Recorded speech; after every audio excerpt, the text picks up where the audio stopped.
On July 23, 2025, one of the most closely watched criminal cases in modern American history came to an end. Inside an Idaho courtroom, Bryan Kohberger stood before a judge and received a sentence that would define the rest of his life. 4 consecutive life sentences. No possibility of parole. No opportunity for release. No chance of ever returning to the world beyond prison walls. 4 years, his name had dominated headlines across America. News organizations covered every development. Court filings were analyzed in detail. The investigation, the evidence, and the legal proceedings became the subject of endless discussion, turning Bryan Kohberger into one of the most recognized figures in modern true crime. Then, almost as quickly as the story had captured the public's attention, the spotlight began to fade. The hearings ended. The cameras packed up. The reporters moved on to the next major story. And Bryan Kohberger disappeared. Not from prison. Not from the justice system. But from public view. The man whose face had appeared across television screens, newspaper front pages, podcasts, and social media feeds was suddenly hidden behind layers of steel doors, concrete walls, razor wire, and strict prison security. The courtroom drama was over. The legal battle had reached its conclusion. For many people, the story seemed finished. But what happens when the headlines stop? What happens when one of America's most infamous convicted killers wakes up the morning after sentencing and realizes that every day for the rest of his life will begin and end inside a prison cell? What does life actually look like for someone serving 4 life sentences? How does a former criminology PhD student spend his days knowing that freedom is no longer part of his future? And what has happened to Bryan Kohberger since the world stopped paying attention? Those questions have fueled growing curiosity since his sentencing. While the public largely moved on, life behind prison walls continued. Every day followed a routine. Every movement was monitored. Every decision was controlled by the institution that would now define the rest of his existence. Slowly, new details have begun to emerge about where Kohberger is being housed, the conditions of his confinement, the restrictions placed upon him, and what daily life now looks like for one of the most notorious inmates in America. Some of those details are surprising. Others are unsettling. And a few have raised entirely new questions about the future that awaits him behind bars. In this documentary, we're going beyond the courtroom, beyond the headlines, and beyond the case that made Bryan Kohberger a household name. We're examining what happened after the sentencing, what prison life really looks like, and the new details that continue to emerge from behind prison walls. If you're new to the channel, welcome to Dark Crime Casefiles, where no crime stays in the dark. Here, we break down some of the world's most notorious criminal cases through detailed research, documented facts, and professional true crime storytelling. If that's the kind of content you enjoy, consider subscribing and turning on notifications so you never miss a future investigation. Because while the world moved on from the courtroom, a very different story was just beginning behind prison walls. 4 years, millions of people followed the Idaho murders case, hoping that one day they would finally hear every detail laid out in a courtroom. A trial seemed inevitable. The investigation had generated enormous public interest. The evidence was heavily debated. Legal analysts, journalists, and true crime followers expected what many believed would be one of the most significant murder trials in recent American history. It was expected to be a proceeding that could last for months, potentially revealing new information about the case, the investigation, and perhaps even the motive behind the killings. But that trial never happened. In July 2025, the case took a dramatic turn when Bryan Kohberger agreed to a plea deal that changed the course of everything. Rather than proceed to trial, he entered guilty pleas to 4 counts of first-degree murder in connection with the deaths of Kaylee Goncalves, Madison Mogen, Xana Kernodle, and Ethan Chapin. He also pleaded guilty to a felony burglary charge connected to the crimes. The decision immediately sent shockwaves through the families, the public, and the media. For some, it brought relief. A lengthy trial would be avoided, and the uncertainties surrounding a jury verdict would disappear. For others, however, the plea agreement felt like the closing of a door. A public trial had been expected to answer lingering questions, reveal additional evidence, and perhaps provide some understanding of why the murders had happened in the first place. Instead, many of those questions would remain unanswered. As details of the agreement became public, it became clear that Kohberger would avoid the possibility of a death penalty trial. In exchange for his guilty pleas, he would receive multiple life sentences and spend the remainder of his life in prison without the possibility of parole. When the sentencing hearing arrived later that month, the atmosphere inside the courtroom was emotional and, at times, heartbreaking. Family members and loved ones of the victims were given an opportunity to address the court directly. One after another, they spoke about the lives that had been taken, the futures that would never be realized, and the devastating impact the murders had left on their families. The hearing became more than a legal proceeding. It became a moment for grief, remembrance, and reflection. The names of Kaylee, Madison, Xana, and Ethan were once again at the center of the room. Their families spoke not only about loss, but about the people they had been before the tragedy. The courtroom heard stories of their personalities, their ambitions, their friendships, and the empty spaces they left behind. As those statements were delivered, many observers waited for a different moment. They waited to hear from Bryan Kohberger himself. Would he explain why he committed the crimes? Would he express remorse? Would he offer answers that investigators, families, and the public had been seeking for years? Those questions had followed the case from the beginning, and for many people, the sentencing hearing seemed like the final opportunity to hear them addressed. But that moment never came. When given the opportunity to speak, Kohberger declined to provide any explanation for the murders. He did not publicly reveal a motive. He did not answer the questions that had haunted the case. The courtroom received a sentence, but it did not receive the answers many had hoped for. And just like that, one of the most anticipated criminal trials in America was over before it ever began. The legal process had reached its conclusion. The headlines reported the outcome. The cameras captured the final images from the courtroom. And the public was left with a strange reality. The case had ended, yet some of its biggest mysteries remained untouched. Why those victims? Why that house? Why that night?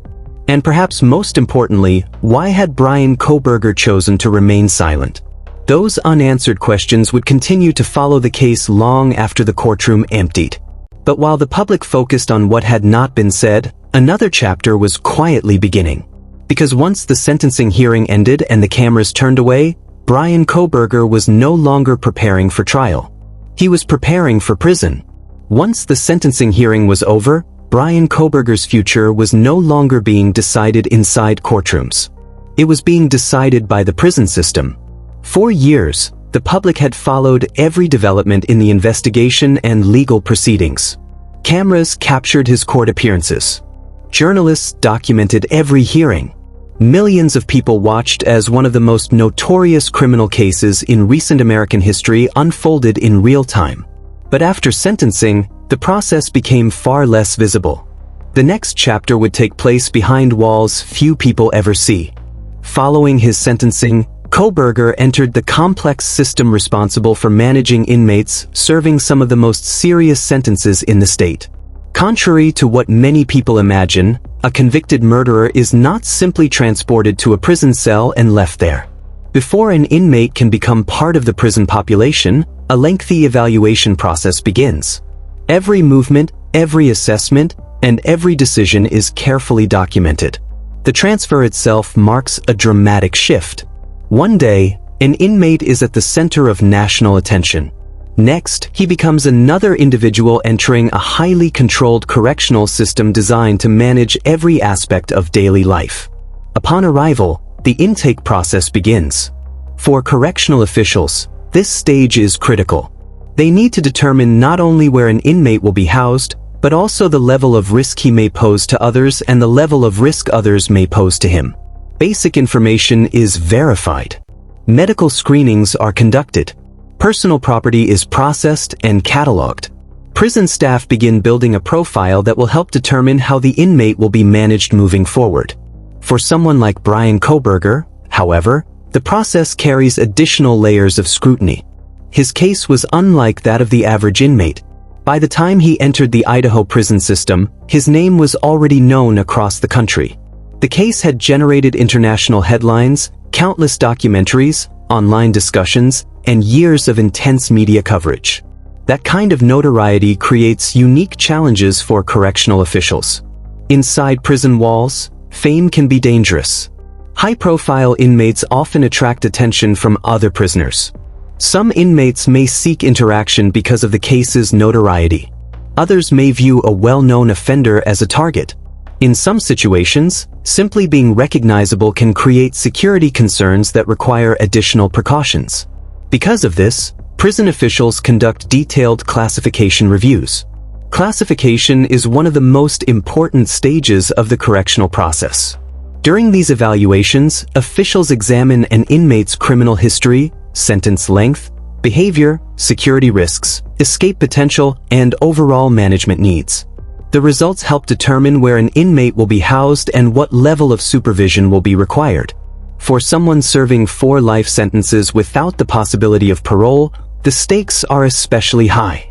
There is no release date to prepare for, no parole hearing on the horizon, no expectation of returning to society. The focus instead becomes long-term management and institutional security. As part of this process, inmates may also undergo psychological evaluations designed to help prison officials better understand their mental and emotional condition. These assessments are not conducted to answer public questions about motive or guilt. Rather, they help correctional staff determine housing decisions, security concerns, and potential behavioral risks within the institution. For Kohberger, whose academic background and criminal case had already attracted enormous public fascination, these evaluations became part of a broader effort to determine how he would function inside a prison environment for years, perhaps decades, to come. Eventually, officials determined where he would begin serving his sentence: the Idaho Maximum Security Institution. Located south of Boise, the facility houses some of the state's most serious offenders and operates under strict security measures designed to maintain order and protect both staff and inmates. Life inside such an institution bears little resemblance to the outside world. Every hour is structured. Every movement is monitored. Every privilege is controlled. For most people, prison is difficult to imagine. For someone entering with 4 life sentences, it becomes something even more significant. It becomes permanent. The routines established during those first days and weeks are no longer temporary adjustments. They are the foundation of a life that may continue behind bars for the next 50 years or more. And as prison officials worked to determine where Bryan Kohberger would fit within the institution, another question began to emerge. What would daily life actually look like for one of America's most infamous inmates? Because while sentencing had answered where he would spend the rest of his life, it had not answered how he would spend it. For most people, prison exists only as an idea. A place hidden from public view, separated from everyday life by walls, fences, and security checkpoints. People hear the words life sentence and understand what they mean in theory. But few ever stop to imagine what that sentence actually looks like when it unfolds hour by hour, day after day, year after year. For Bryan Kohberger, that reality began the moment he entered Idaho's prison system. Following his classification and placement process, Kohberger was assigned to long-term restrictive housing, an environment designed for inmates who require a higher level of supervision and control. Unlike the prison life often depicted in movies and television, restrictive housing is defined by routine, isolation, and structure. Every aspect of daily life is carefully regulated, and personal freedom is reduced to a level that most people would find difficult to comprehend. At the center of that reality is a single-person cell. The space is small, functional, and designed for security rather than comfort. The walls, doors, and furnishings serve a practical purpose. There are no choices about where to go, who to see, or how to spend the day. Everything is determined by the institution. For someone who once attended university classes, conducted research, and planned for a future in academia, the contrast is impossible to ignore. The world that existed before sentencing is gone. In its place is a daily routine that rarely changes. Each morning begins according to the prison schedule. Lights, counts, meals, movement, and recreation all occur at designated times. Individual preference plays little role. The institution dictates the pace of the day, and inmates adapt to that structure whether they want to or not. Meals arrive according to schedule. Recreation periods are controlled and limited. Time spent outside the cell is carefully monitored. Even the simplest activities occur within rules designed to maintain order and security. For inmates housed in restrictive settings, movement is often tightly controlled. When prisoners leave their assigned housing area, correctional staff may use security procedures that include restraints and escorted movement. These measures are not unique to any single inmate. They are part of the broader system used to manage individuals considered higher security risks or requiring additional supervision. The result is a life that feels fundamentally different from the world beyond the prison gates. The freedom to decide where to go no longer exists. The freedom to decide when to leave a room no longer exists. The freedom to build a future outside those walls no longer exists. For many inmates, one of the most difficult aspects of restrictive housing is the limited contact with other people. Social interaction becomes far more controlled than it is within the general prison population. Conversations are fewer. Relationships are restricted. Daily life becomes increasingly defined by routine rather than human connection. And for someone as widely known as Bryan Kohberger, prison officials must balance another concern: notoriety. High-profile inmates often present unique management challenges. Their cases attract attention. Their identities are widely recognized. Their presence can create security concerns that extend beyond ordinary prison operations. As a result, correctional authorities often take additional precautions designed to maintain safety and reduce potential risks. What that means in practice is a life that can feel increasingly separated not only from society, but from much of the prison population itself. Days become weeks. Weeks become months. The schedule repeats. The environment remains largely unchanged. And gradually, the reality of a life sentence begins to take shape. For many people watching from the outside, prison is viewed as a punishment measured in years. But inside these walls, time is measured differently. It is measured in routines repeated thousands of times. In birthdays spent behind bars. In holidays that come and go unnoticed. In decades that pass one day at a time. For Bryan Kohberger, there is no release date waiting at the end of the calendar. No parole hearing offering the possibility of freedom. No final chapter that leads back into ordinary life. This is not a temporary situation. This is the life he will likely live for decades. And as the months following his sentencing began to pass, a new question emerged. How was one of America's most infamous inmates adapting to that reality? Because while prison officials were carefully monitoring his daily life, reports were beginning to surface about what was happening behind those walls. As Bryan Kohberger settled into life inside Idaho's prison system, public curiosity did not disappear. In many ways, it only changed direction. For years, people had followed every development in the investigation, the court proceedings, and the eventual sentencing. Now, a different question was beginning to emerge. What was happening to him behind prison walls? The challenge, however, is that prisons are not designed for public transparency. Unlike courtrooms, where proceedings are often open to the public, life inside a correctional institution unfolds largely out of sight. Information emerges slowly, often through official statements, public records, court filings, corrections officials, and occasional media reporting. As a result, separating fact from rumor becomes critically important. When discussing any high-profile inmate, especially one as infamous as Bryan Kohberger, there is often a flood of speculation. Stories circulate online. Claims appear on social media. Anonymous sources are cited. Rumors spread rapidly. But not everything that gains attention is supported by evidence. To understand what is actually known about Kohberger's life behind bars, it's necessary to focus on what has been officially reported and documented. According to publicly available reporting, Kohberger was placed in long-term restrictive housing following his arrival within Idaho's prison system. This means he is being managed under a highly structured environment with significant limitations on movement and interaction. Correctional officials have indicated that housing decisions are based on institutional security concerns, inmate management needs, and the overall safety of both staff and prisoners. For a high-profile inmate, those considerations can be especially significant. Unlike the average prisoner, someone whose case received national and international attention enters prison carrying a level of notoriety that correctional officials cannot ignore. Their identity is widely known. Their crimes are widely discussed. Their presence can create challenges that require additional planning and supervision. That reality often influences housing decisions from the very beginning. Beyond those official details, however, much of what people claim to know about Kohberger's prison life remains difficult to independently verify. This distinction matters. In the age of social media, speculation often spreads faster than facts. Stories can travel across the internet within hours, sometimes becoming accepted as truth long before credible evidence emerges to support them.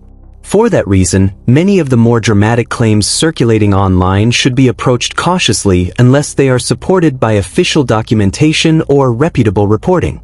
What does appear consistently in verified reporting is that prison officials continue to monitor Kohberger within a highly controlled environment. Like all inmates serving lengthy sentences, his conduct inside the institution becomes part of an ongoing management process. Correctional staff routinely observe behavior, document incidents when necessary, and evaluate compliance with institutional rules. At this stage, publicly available information has not revealed a pattern of major disciplinary violations that would dramatically alter his status within the facility. Instead, much of what has been reported suggests an inmate adapting to the realities of a highly restrictive environment while remaining under close supervision. But even that raises an interesting question. What does adaptation actually mean in a case like this? Does it mean acceptance? Does it mean resignation? Or does it simply mean learning to function within a system where every aspect of life is controlled? The truth is that only a limited number of people know exactly what Bryan Kohberger is like on a daily basis inside prison. Correctional officers, prison administrators, and those responsible for supervising inmates see a side of prison life that the public rarely witnesses. And because those interactions largely occur behind closed doors, they leave room for endless public curiosity. Perhaps that curiosity exists because people struggle to reconcile two very different images of the same person. On one hand, there is the Bryan Kohberger the public came to know through headlines and courtroom coverage. On the other hand, there is the inmate who now wakes up every morning inside a secure prison facility, follows institutional routines, and lives under rules that will govern the rest of his life. Some viewers may assume prison has fundamentally changed him. Others may believe he remains exactly the same.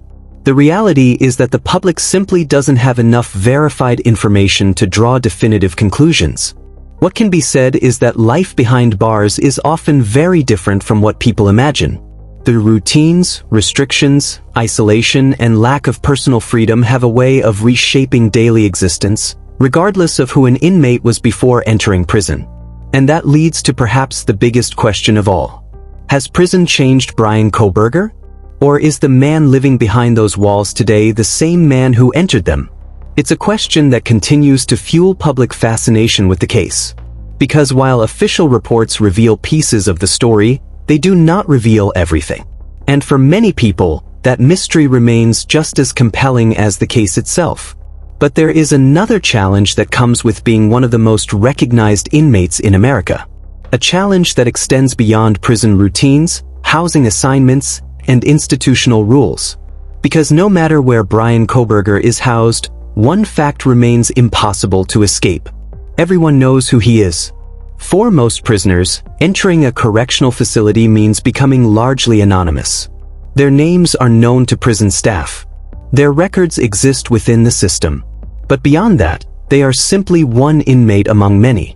Bryan Kohberger entered prison under very different circumstances. Long before he arrived at Idaho's maximum security institution, millions of people already knew his name. His face had appeared on television broadcasts around the world. His case had dominated headlines for years. Thousands of articles had been written about him. Countless podcasts, documentaries, and online discussions had dissected every aspect of the investigation, the evidence, and the legal proceedings. That level of notoriety does not simply disappear when a prison gate closes behind someone. If anything, it follows them inside. For correctional officials, managing a high-profile inmate presents a unique set of challenges.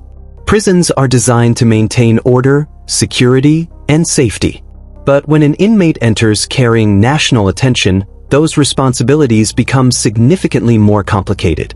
Inside prison walls, fame rarely functions the way it does in the outside world. Being well known is not necessarily an advantage. In many cases, it can become a liability. Correctional experts have long noted that high-profile inmates often require additional monitoring because their presence can affect the behavior of other prisoners. Some inmates may become curious. Others may seek interaction simply because of the person's notoriety. In certain situations, inmates may view a famous prisoner as an opportunity to gain attention themselves. And then there are those who see notoriety in an entirely different way. As a target, prison culture is complex, and motivations vary from inmate to inmate. Some individuals may seek confrontation for personal reasons. Others may attempt to elevate their own status through associations, conflicts, or incidents involving a well-known prisoner. This is one of the reasons correctional officials often pay close attention to housing decisions involving inmates whose cases have attracted extraordinary public attention. Security becomes more than a matter of managing one individual. It becomes a matter of managing everyone around them. For someone like Bryan Kohberger, whose case remains one of the most discussed criminal investigations in recent memory, prison administrators must constantly balance competing concerns. They must ensure his safety while also maintaining institutional order. They must evaluate risks not only from his behavior but also from how other inmates may respond to his presence. That balancing act helps explain why high-profile prisoners are frequently housed under conditions that differ from those experienced by portions of the general prison population. In some cases, restrictive housing or forms of protective management are used to reduce potential security threats. These decisions are not necessarily rewards or punishments. Rather, they are administrative tools designed to prevent problems before they occur. The goal is simple: keep inmates alive, keep staff safe, maintain control. But even with those measures in place, the reality of being one of America's most recognizable inmates cannot be completely eliminated. Every correctional officer who recognizes his name understands the significance of the case. Every new inmate who enters the facility may already know who he is. And every major media development related to the case has the potential to reignite public attention. Unlike many prisoners whose identities gradually fade into obscurity, Bryan Kohberger will likely carry his notoriety for the remainder of his life. That reality creates another challenge that is rarely discussed: isolation. The more famous an inmate becomes, the harder it can be to experience anything resembling an ordinary prison existence. Interactions become different. Housing decisions become different. Security considerations become different. Even routine aspects of prison life can be affected by the simple fact that everyone knows who you are. For most prisoners, anonymity eventually becomes possible. For Bryan Kohberger, it may never happen. Years from now, long after the headlines have faded and public interest has shifted to other cases, he will still remain one of the most recognizable inmates within the Idaho prison system. And that raises a fascinating question. Can someone this infamous ever truly live a normal prison life? Or does notoriety become its own kind of sentence? The answer may never be fully known. But what is clear is that fame, even the darkest kind, follows people far beyond the courtroom. And in Bryan Kohberger's case, it continues to follow him behind prison walls. Yet while prison officials focus on managing the inmate the world recognizes, another question continues to captivate the public. Not where he lives, not how he spends his days, but who he really is. Because years after the murders, many people remain obsessed with understanding the mind of Bryan Kohberger. Long before Bryan Kohberger became one of the most recognized names in America, he was simply another student pursuing an education and trying to build a future. For many people following this case, that fact remains one of its most unsettling aspects. The story does not begin with a violent criminal history stretching back decades. It does not begin with a notorious reputation that made people fear him. Instead, It begins with a young man whose life appeared to be moving toward academia, research, and the study of criminal behavior itself. That contradiction has fueled endless fascination with the case. Because even years later, one question continues to linger in the minds of millions of people. How did someone studying crime become one of America's most notorious killers? To understand why that question resonates so deeply, it's necessary to look at the path Bryan Kohberger followed before his name became linked to the Idaho murders. Born and raised in Pennsylvania, Kohberger grew up in a relatively ordinary environment. Like countless young people across the country, he attended school, developed friendships, navigated adolescence, and eventually began planning for adulthood. By most accounts, there was little to suggest that his name would one day become the focus of one of the most discussed criminal cases in modern American history. Yet as acquaintances, former classmates, and people who knew him began speaking publicly after his arrest, a more complicated picture started to emerge. Some described him as intelligent and academically focused. Others remembered him as socially awkward, reserved, or difficult to connect with. Several individuals who claimed to have known him over the years described periods where he appeared isolated or struggled to fit comfortably into social groups. It's important to note that these accounts vary, and many were shared only after the case gained national attention. Like many retrospective observations made after a major crime, they must be viewed with caution. Human memory is imperfect, and people often reinterpret past experiences through the lens of later events. Even so, a recurring theme appeared throughout many of these public accounts. Bryan Kohberger was often described as someone deeply interested in understanding people, particularly the darker aspects of human behavior. That interest would eventually shape his academic path. As he continued his education, Kohberger pursued studies related to psychology and criminal justice. These subjects naturally focused on questions that have fascinated researchers for generations. Why do people commit crimes? What motivates violent behavior? How do criminals think? And what factors influence decisions that most people could never imagine making? For students in these fields, such questions are not unusual. Entire careers are built around trying to answer them. But in hindsight, many people would later view Kohberger's academic interests through a very different lens. His educational journey eventually led him deeper into the study of criminal behavior. He earned degrees related to criminal justice and continued pursuing advanced academic opportunities. By the time he arrived at Washington State University, he was working toward a PhD and moving further into a field dedicated to understanding crime, offenders, and the criminal justice system itself. On paper, it appeared to be the trajectory of a promising academic career. A future researcher, a future professor, a future expert on criminal behavior. Then came one detail that would attract enormous public attention after his arrest. Months before the murders, Kohberger had reportedly been associated with an online research survey seeking responses from individuals who had committed crimes. The survey asked participants questions about their thoughts, emotions, and decision-making processes during criminal acts. At the time, it appeared to be an academic project connected to criminological research. After his arrest, however, the survey became one of the most widely discussed aspects of his background.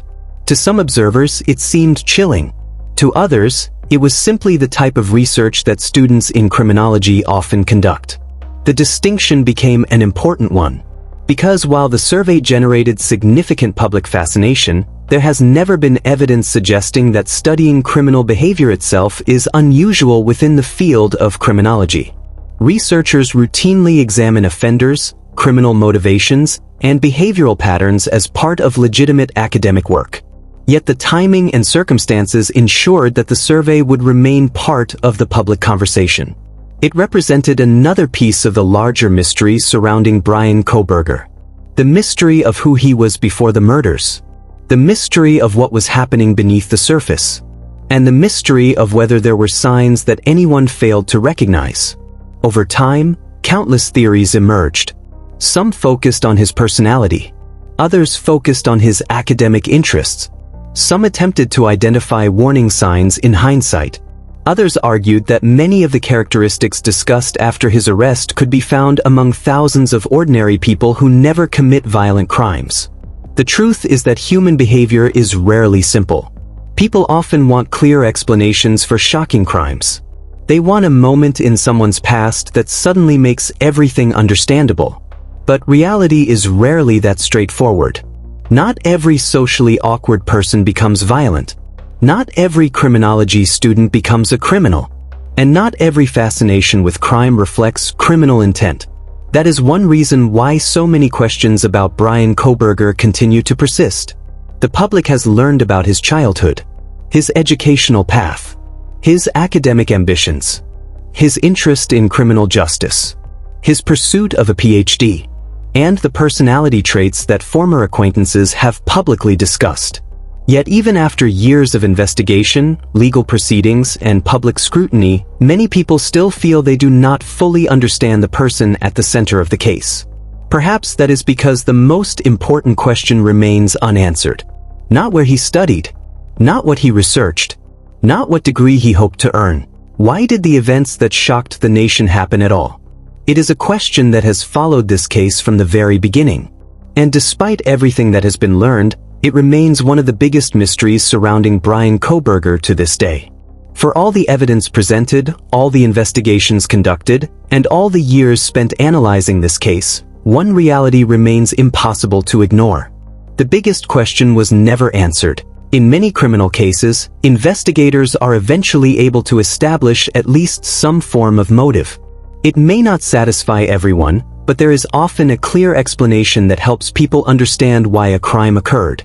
Sometimes it's financial. Sometimes it's personal. Sometimes it's driven by revenge, jealousy, anger, or a specific grievance. But in the case of Bryan Kohberger, the question of motive continues to hang over the entire story. Even after his guilty plea.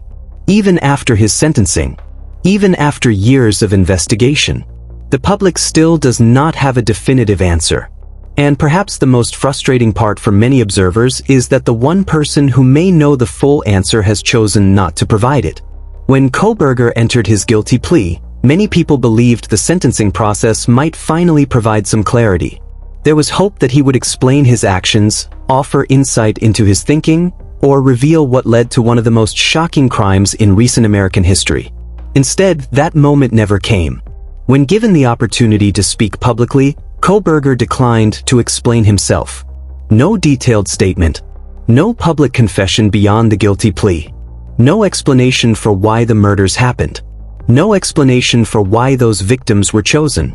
And no explanation for why that particular night changed so many lives forever. As a result, the questions that have followed this case from the beginning continue to remain unanswered. The King Road residence was not hidden from public view. It was a well-known student home located near the University of Idaho campus. Friends came and went. Social gatherings were common. Students lived active social lives. By all appearances, it looked like an ordinary college house in an ordinary college town. Yet for reasons still unknown, it became the center of a tragedy that shocked the nation. Years later, people still ask the same question. Why that location? What drew the attack to that specific house? Then there is another question that continues to fuel endless discussion. Why those victims? Kaylee Goncalves, Madison Mogen, Xana Kernodle, Ethan Chapin. For young people with their own lives, friendships, ambitions, and futures. Investigators gathered evidence, prosecutors secured convictions, and the legal case reached its conclusion. Yet many members of the public still struggle to understand why those particular individuals became victims. Was one person the intended target? Were multiple victims selected? Was there a specific connection that investigators never fully revealed publicly? Or was there another explanation entirely? Over the years, countless theories have emerged online attempting to answer these questions. Some have been based on publicly known facts. Others have been driven by speculation, assumptions, or rumors. But theories are not answers. And speculation is not evidence. The truth is that much of what people believe about motive remains exactly that, belief. Not certainty. Not proof. Just possibilities discussed in the absence of a definitive explanation. Then comes another question. Why that night? November 13, 2022, was not extraordinary to the people living it. Friends spent time together. Students attended social events. People returned home expecting another ordinary night. Yet sometime during the early morning hours, everything changed. Of all the nights, why did it happen then? Was the timing planned? Was it spontaneous? Did something occur beforehand that influenced what happened? Again, years later, the public remains without clear answers. And perhaps that uncertainty is what continues to make this case so difficult for many people to process. Human beings naturally seek explanations. We want causes. We want reasons. We want events to make sense. When something as shocking as the Idaho murders occurs, there is a powerful desire to understand not only what happened but why it happened. Without that explanation, the story feels unfinished. Even after convictions, even after sentencing, even after prison, the unanswered questions remain.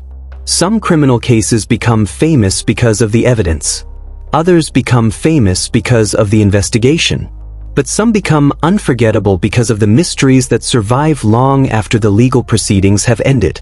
This case belongs in that category, because despite everything that has happened, the most important answer may still be locked inside the mind of Bryan Kohberger. And unless he chooses to speak, the world may never know it. Years have passed since the murders. The court case is over. The sentence has been handed down. Yet the biggest mystery remains unsolved. Not who, not where, not when. And as long as that question remains unanswered, public fascination with this case is unlikely to disappear. Because while the world continues searching for answers, something else has been growing alongside it. An obsession. An enduring public fascination that has transformed this case into something far larger than a criminal investigation. And even from behind prison walls, Bryan Kohberger remains at the center of it all. Most criminal cases eventually fade from public attention. The headlines disappear. The television coverage slows. The public moves on to the next major story. Over time, even some of the most shocking crimes become little more than archived news reports and court records. But the Idaho murders have followed a different path. Years after the murders, years after the investigation, and even after Bryan Kohberger's guilty plea and sentencing, the case continues to attract extraordinary attention. In many ways, public fascination with the case has survived every major milestone. The murders captured attention. The investigation intensified it. The arrest fueled it. The legal proceedings sustained it. And surprisingly, the sentencing did not end it. If anything, it created a new phase of public interest. Across YouTube, podcasts, online forums, social media platforms, and true crime communities, discussions about the case continue almost daily. New documentaries are released. Investigative breakdowns continue to attract millions of views. Court records are examined in detail. Interviews with people connected to the case are analyzed and debated. Even years later, audiences remain eager to revisit the story. That level of attention is unusual. Most criminal cases experience a predictable cycle. Interest peaks around major developments and gradually declines. The Idaho murders, however, have shown remarkable staying power. Part of that stems from the shocking nature of the crime itself. The murders occurred in a college town that many people viewed as safe. The victims were young students with promising futures ahead of them. The circumstances surrounding the case felt almost impossible for many people to comprehend. From the beginning, it was a crime that seemed to challenge people's sense of security and understanding. But the crime itself is only part of the explanation. Another reason the case continues to generate attention is the number of unanswered questions that remain. As we've explored throughout this documentary, many people feel they still don't fully understand why the murders happened. They know what investigators concluded. They know what evidence was presented. They know how the legal case ended. Yet they still feel something is missing. The motive remains unclear. The reasoning remains uncertain. And that uncertainty continues to drive discussion. Human beings are naturally drawn to mysteries. When questions remain unanswered, curiosity tends to persist. People revisit the evidence. They revisit the timeline. They revisit the people involved. They search for clues that might help them understand what happened and why. In the case of Bryan Kohberger, that search for understanding has become part of the story itself. Then there is another factor that keeps the case alive in public consciousness. Many people continue to struggle with the fact that the man at the center of the case was pursuing advanced studies in criminal justice and criminology. The idea that someone studying crime could ultimately become one of the most notorious convicted killers in America remains deeply unsettling to many observers. That contradiction has fueled countless documentaries, articles, books, and podcast episodes. Every new examination of the case attempts to answer the same question from a slightly different angle. What happened? What was missed? And could anyone have seen it coming? The rise of true crime media has only amplified that fascination. Modern audiences consume criminal cases differently than previous generations. They don't simply read a newspaper article and move on. They watch long-form documentaries. They listen to multi-part podcast series. They join online communities dedicated to discussing cases in extraordinary detail. The Idaho murders emerged during an era where information travels faster than ever before, allowing millions of people to follow developments almost in real time. As a result, many individuals feel personally connected to the case. They remember where they were when they first heard about it. They remember following the investigation. They remember waiting for updates. And they remember the moment Bryan Kohberger was arrested. For those individuals, the story did not end with sentencing. The courtroom may have delivered a legal resolution, but public curiosity remained. That curiosity continues to fuel documentaries, discussions, and ongoing interest in the case today. And perhaps that is the most remarkable aspect of all. Bryan Kohberger now lives behind prison walls, largely separated from public life. His daily existence is governed by schedules, restrictions, and routines that few people ever see. Yet despite that isolation, his case continues to command attention far beyond the prison gates. The story refuses to disappear, because for many people, the Idaho murders are no longer just a criminal case. They have become a cultural phenomenon. A case that continues to raise questions, inspire debate, and challenge people's understanding of crime itself. And as public fascination continues into 2026, one difficult reality becomes increasingly clear. The headlines may have faded, but Bryan Kohberger's future has not. Because while the world continues discussing the past, he faces a future unlike almost anything most people can imagine. A future measured not in months or years, but decades behind bars. For most people, the future is measured by possibilities, career goals, family milestones, travel plans, retirement, the hope that life will gradually unfold through a series of choices and opportunities. But for Bryan Kohberger, the future looks very different. When the judge handed down 4 consecutive life sentences, the legal consequences of the Idaho murders became permanent. There would be no parole hearings, no future release date, no opportunity to eventually re-enter society. The sentence effectively ensured that the rest of his life would be spent within the confines of the correctional system. And while those words are easy to say, the reality they represent is far more difficult to comprehend. A life sentence is often imagined as a single moment, a courtroom verdict, a prison transfer, a cell door closing shut. In reality, a life sentence is experienced one day at a time. It is a future that unfolds slowly, relentlessly, year after year. Today, Bryan Kohberger remains a relatively young man. But prisons have a unique way of altering a person's relationship with time. Days often feel repetitive. Weeks blend together. Seasons pass with little change in routine. The outside world continues moving forward while life inside remains largely governed by schedules, regulations, and institutional structure. As the years pass, the contrast only becomes more pronounced. Technology evolves. Cities change. New generations grow up. Cultural trends come and go. Entire chapters of history unfold beyond prison walls. Yet for inmates serving life sentences, much of that change is experienced from a distance. They hear about it, they read about it, but they do not participate in it. And that reality raises an unsettling question. What does a person become after spending decades behind bars? The answer varies from inmate to inmate. Some adapt to prison life and develop routines that help them navigate the years ahead.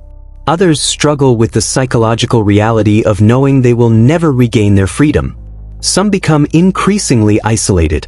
Others attempt to find purpose through education, work assignments, reading, or personal reflection. But regardless of how an individual responds, one fact remains unchanged. Time continues moving forward. For Bryan Kohberger, birthdays will come and go inside prison. Holidays will come and go inside prison. Major world events will come and go inside prison. The years will continue to accumulate.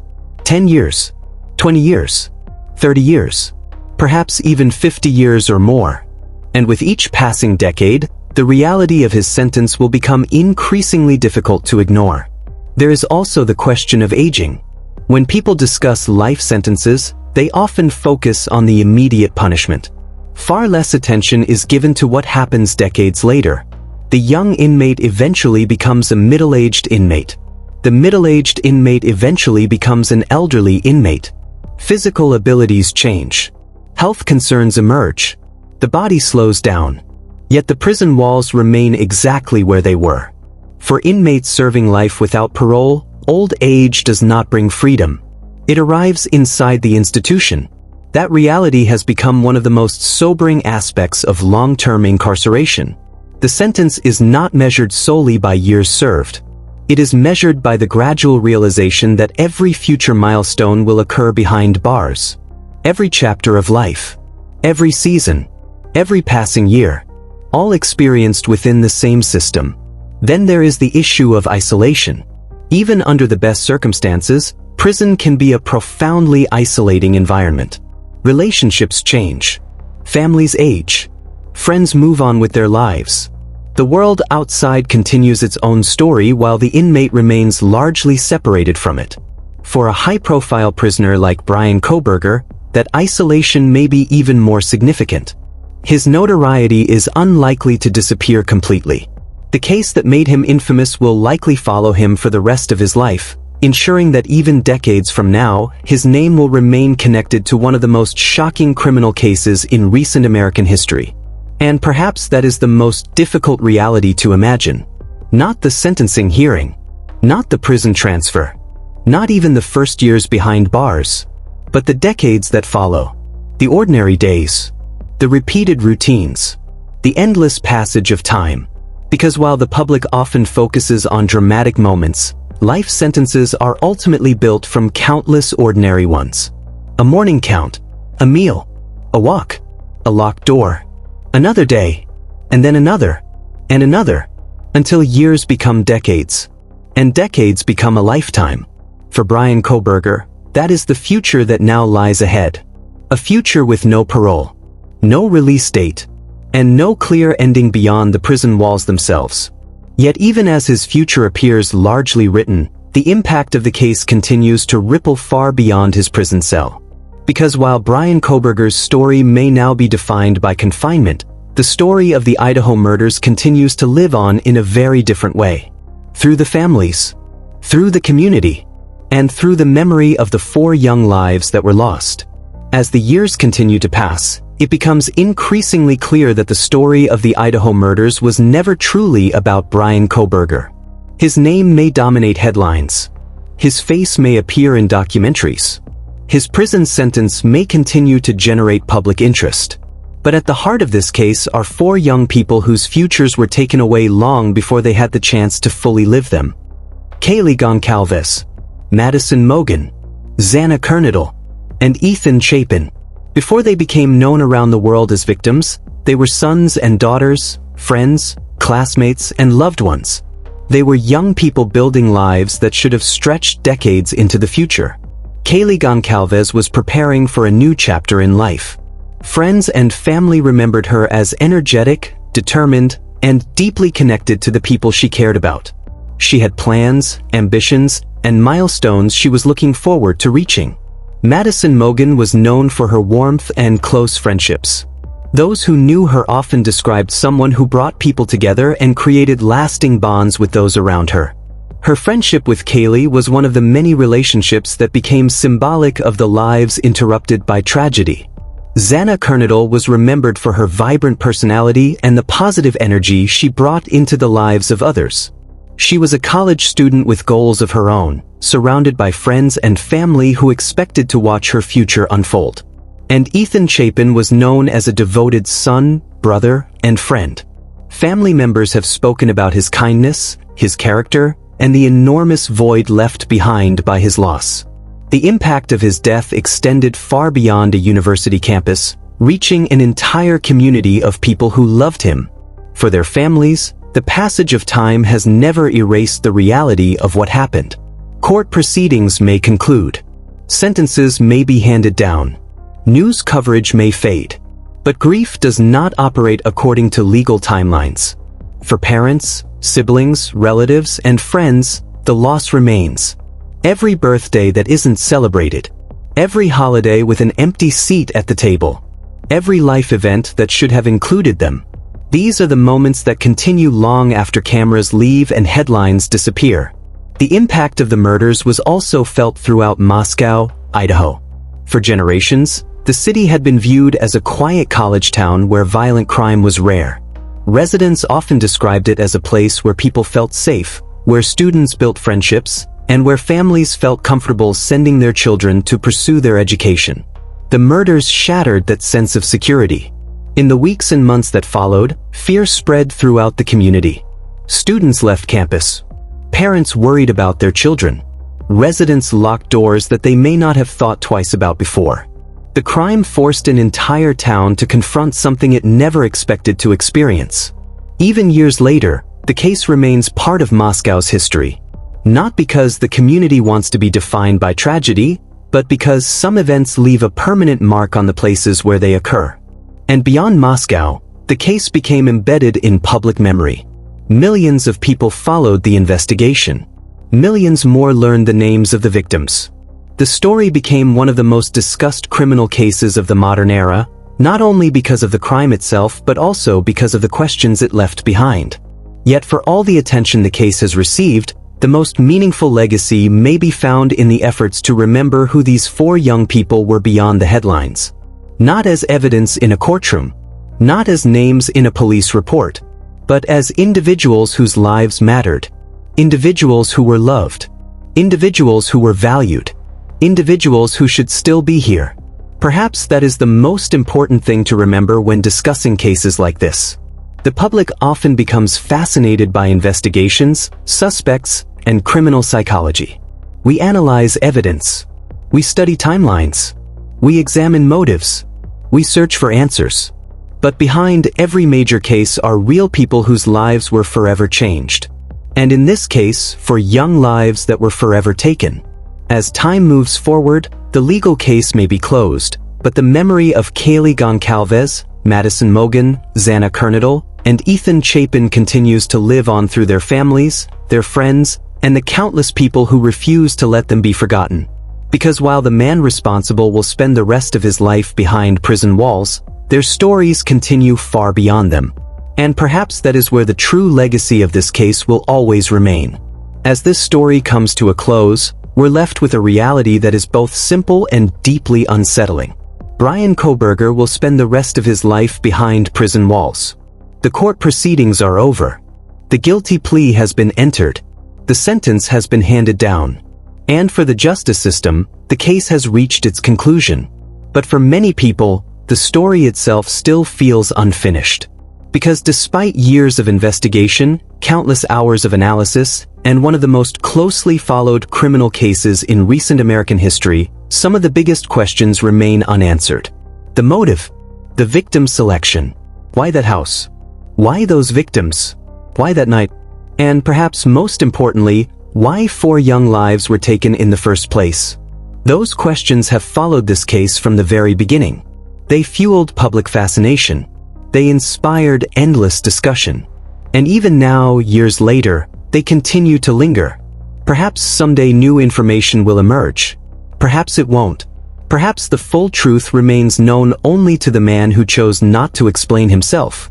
And perhaps some answers will never come at all. But while questions remain, certain facts do not. For families lost people they loved. For futures were taken away. For lives that should have continued for decades were brought to a tragic end. Kaylee Goncalves, Madison Mogen, Xana Kernodle, Ethan Chapin. Those names became known around the world because of a horrific crime. But they deserve to be remembered for far more than the tragedy that took them from the people who loved them. They were students, children, siblings, people with dreams, plans, ambitions, and futures that stretched far beyond the night of November 13, 2022. And while the world became captivated by the investigation, the evidence, the court proceedings, and the man responsible, the true legacy of this case belongs elsewhere. It belongs to the victims. It belongs to the families who continue to carry unimaginable loss. It belongs to the friends whose lives were forever changed. And it belongs to a community that will never forget what happened. Long after the headlines fade. Long after the documentaries end. Long after public attention moves on. The memory of Kaylee, Madison, Xana, and Ethan will remain. Because in the end, this case was never truly about Bryan Kohberger. It was about the lives that were lost, the lives that mattered, and the people who continue to remember them. Thank you for watching this documentary. If you found this video informative, thoughtful, and well-researched, consider subscribing to Dark Crime Casefiles, where no crime stays in the dark. And if you've followed this case from the beginning, we'd like to hear your perspective. Do you believe the public will ever learn the full truth about Bryan Kohberger's motive? Share your thoughts in the comments below. Until next time, stay safe, stay informed, and thank you for watching. This has been Dark Crime Casefiles, where no crime stays in the dark.